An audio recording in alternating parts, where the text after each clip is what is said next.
already had a job lined up, and then my department head came to me and said, oh, I have a job offer for you. I'm like, already got a job. She's like, no, I know you have the job, but I have another job offer for you. And I'm like, okay, what job offer do you have? She goes, I need somebody to teach Russian at ODU. By the way, this is where I was going, is ODU. I need somebody to teach Russian at ODU at night. So you're not working at night, you're doing high school, so it's during the morning and the afternoon, but we need somebody to do night classes. And I said, keep me out of trouble, I'll take that. So that's what I did for quite a few years. Again, 365.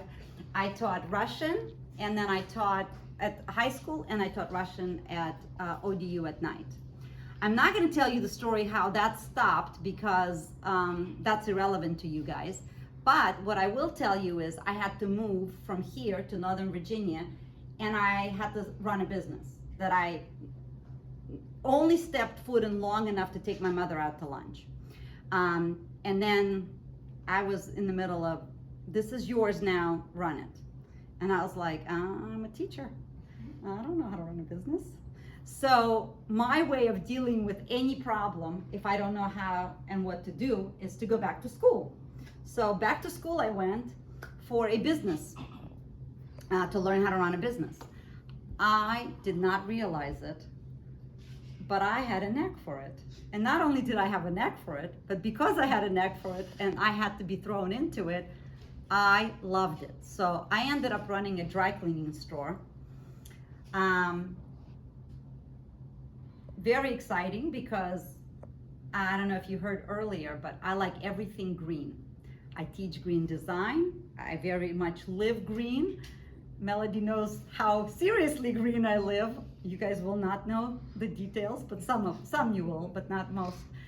And I love green money. I like the identity of the Green Witch, the Wicked Witch of the West, in Wicked, of course. And so anything green. And so here I was, and it's very, if you guys want a lucrative career, I'm gonna tell you, dry cleaning business is it. It's very good money producing. And so I did that for a while. I got to be very good at it. But what I had a problem with is my green money and my green lifestyle did not do well together, because dry cleaning is not very green. And so I had a conflict of needs. I had a need for being healthy and having a sort of green lifestyle, and I liked the money, so I was like, okay, this is a problem. I struggled with it, but what happened was I kind of thought my value for green lifestyle was more important. So that won out, and so I ended up selling the business. And the way that the business sale structured was that I took some money up front, and then I took some as a payment for a couple of years. And so then I was out of work. I was like, okay, I'm no longer a teacher, I'm no longer a business owner, what do I do? So I was like, and I had money at that point. So I was like, ooh, I don't know what to do with myself. And I have a very good friend who went through this program. This is the craziest thing. I met her at ODU, but she went through this program to begin with in interior design. And then she ended up in New York, as you heard Melody say, she wanted her 4-year degree. So she ended up in New York at Pratt and ended up starting her business, and she was running an interior design firm in New York. She was having clients in New York. So I called her up, I'm like, I have some money, I wanna come play, can we go see plays? I wanna come up to New York. And she's like, come on, come to New York. So we went, I went on the weekend, we went and had all kinds of fun. And you know what happened then? She said to me something I never thought was possible. She said, do you want to come to work with me? I'm like, I'm not your kid. Is there a bring your kid to work day? Like, what is that? And she goes, no, I'm an interior designer. I can take you to work with me. I'm like, that sounds like fun. Let's do it. I went to work with her, and I was shocked, because what I thought she was doing was decorating. Now, this is a lesson. A lot of people, when you say, what do you do for a living? What they hear is decorating. Even when I say I'm an interior designer, they think all we do is pick out pillows and pick out fabrics and pick out tile, and that's all we do. That is not what we do. So if you think this is decorating class, again, time to drop, leave now. But the reality is it's not what we do. And that's what I recognize. It's not what she was doing. What she was doing was problem solving. She went in and she was figuring out where the walls should be, where the plumbing should be, how things should look. And it was fascinating. And I went to work with her for a while because I was just loving it. And then I was so passionate. I was like, I need to figure out where I can go get my degree. So at that point, again, I had money coming in, so I could live off of that, and I had money to pay for the schooling. And so I went back to school and for interior design, and I went to VCU. And that's where, because I could move, unlike Melody. And that's why it's so great to have students previously who went through the program to come and visit you guys again, because they bring so much wealth of knowledge of what happens forward. And she was great. The reason I adore her is because she would come back even when she didn't need to, and she essentially would bring me information for you guys, which I was so grateful for. So we stayed in touch for that reason, and it was fabulous when it worked out where she was available, and I was very lucky to get her. So I was very, very excited because she was not available before, and then when she became available, I was like, yes, we get to work together. But it's because she made herself invaluable to me. Does that make sense? And so in a way, I want you guys to start thinking like that. Again, networking, make yourself so invaluable. And that's everything I'm gonna teach you, is a way for you guys to make sure that you're necessary and that you bring something to the table. Otherwise, why would somebody pay you? Make sense? So I went and got a job. I went to VCU to get an interior design degree. While I was at VCU, I took a class, and I got an A in the class, but I didn't learn, because not all teachers are created equal, and some teachers are very good at what they do, but not necessarily relaying information. And so this teacher was very great teacher, but great at his job, but was not very good at relaying information. And so I ended up, because I really wanted to learn, it was 3D Viz back then, again, 365. And so I took a class, an audit class at J. Sargent Reynolds with a teacher who was teaching the exact same thing, but really great at teaching it. And I was talking very loud, and the door was open, and I could see a woman walk by and then double back, and then she called me out. So I came out, and that happened to be my old boss from ODU. And I'm like, what are you doing here at J. Sargent? She's like, oh, life took me in an interesting direction, so I'm not a department head here. And she said, what are you doing here? And I'm like, well, life took me in a different direction, and I am now studying interior design. I'm getting ready to graduate. And she's like, wait, I got an idea. So what she did was, again, networking people. She realized that J. Sargent was looking for a staff interior designer, somebody to work on just the 3 campuses that they had. And so she's like, I'm gonna recommend you. I'm like, you understand I'm still in school? She's like, yes, I understand. And do you remember I hired you while you were still in school, and you performed really pretty well? So I think you will do the same here. So I ended up getting a job right away, being a staff commercial interior designer. I was like, this is crazy. I have to be looking stuff up, and I have to be talking to my professors to help. But again, do you see what I'm saying? Day one. Okay, see, they're learning already. I love it. Okay, day one.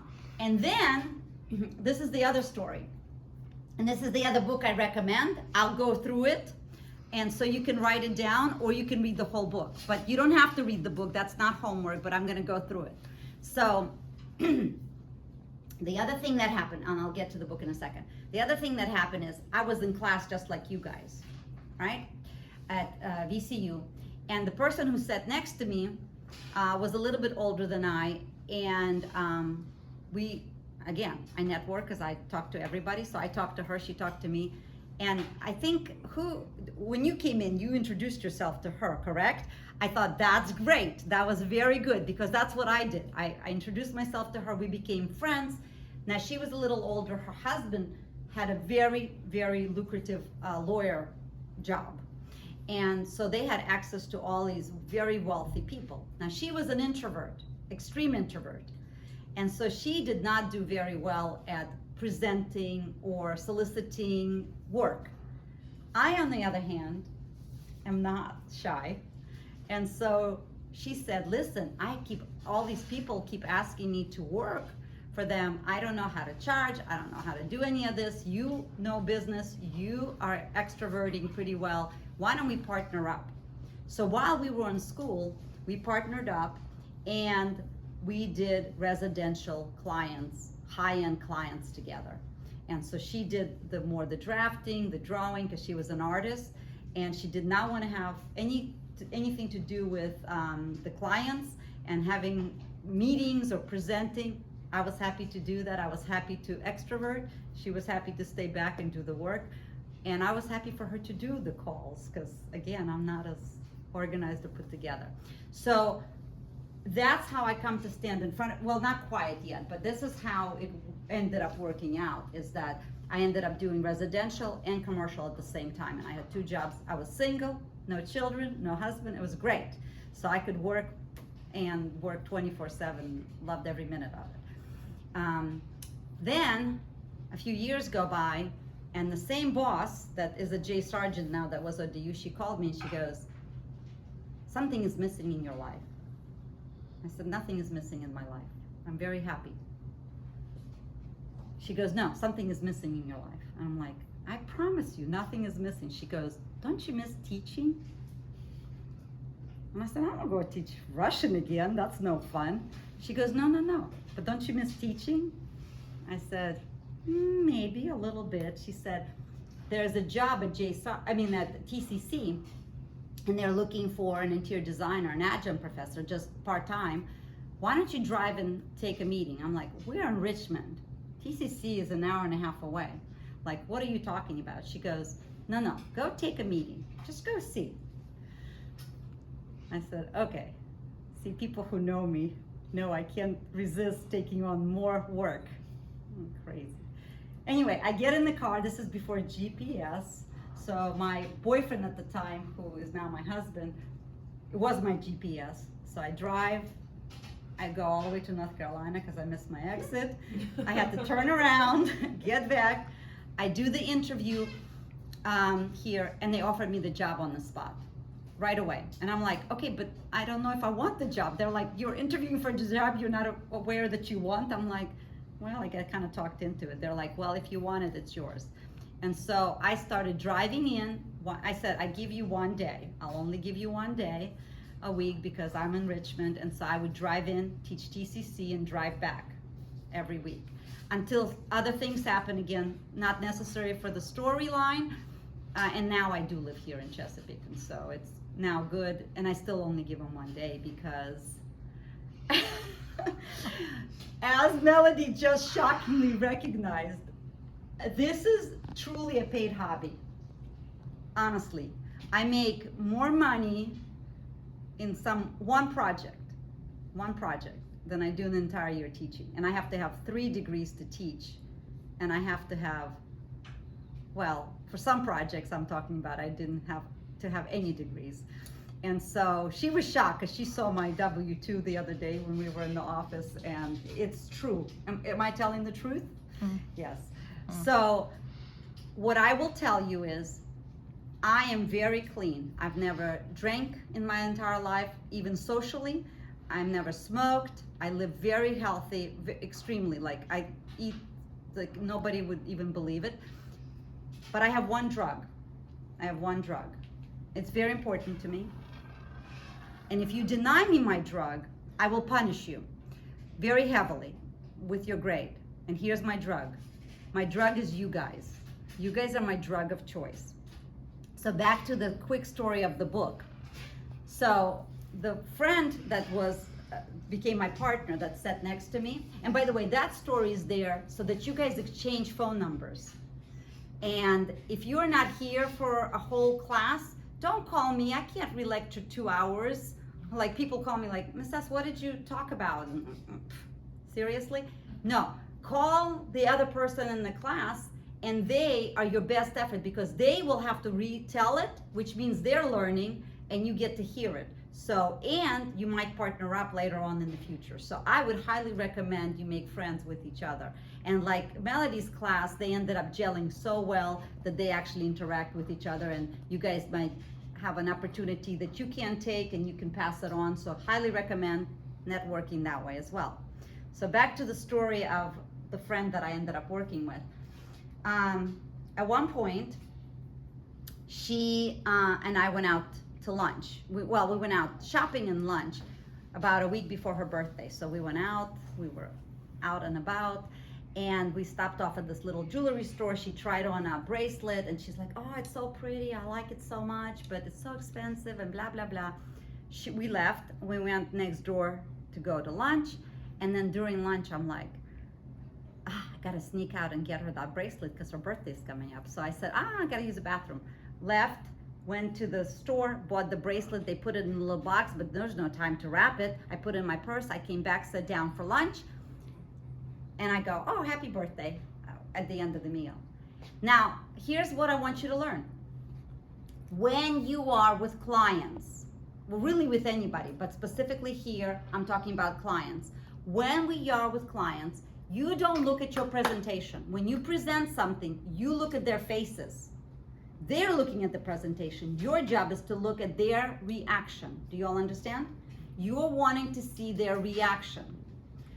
And people have a mini expressions that they give themselves away. It's like when people are good at playing poker, you can tell when somebody's bluffing or not if you start to understand their mini reactions or telltale signs. So because I do that naturally, and I've trained myself because we were working together and I meet with people, I was looking at her when I gave her the gift, and I could tell she was disappointed.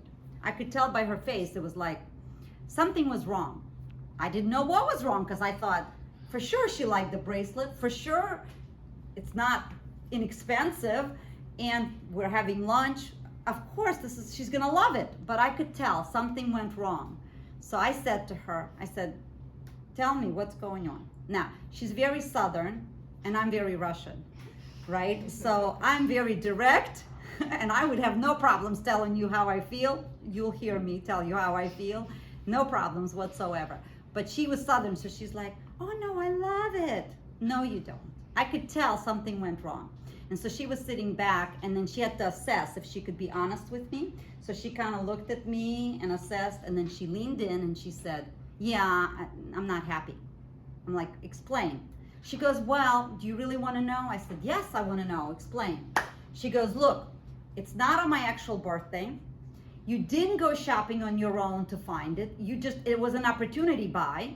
It's not wrapped, and it's not even wrapped with a little something that is themed to the gift. And it's not even on my birthday. So, yeah. And I said, okay, thank you. Interesting. I have to process this now because the goal was what? The goal was not to give her a gift. The goal was to communicate, I care about you, I love you. And clearly the message sent was not the message received. I want you to write that down. The message sent, you have to check in if it was received the way you sent it. You have a question, go. I do. I'm Ronise. I'm ill prepared. Will somebody help me? I need a pencil, marker. Yes, borrow from somebody, and you need possibly, there's paper in the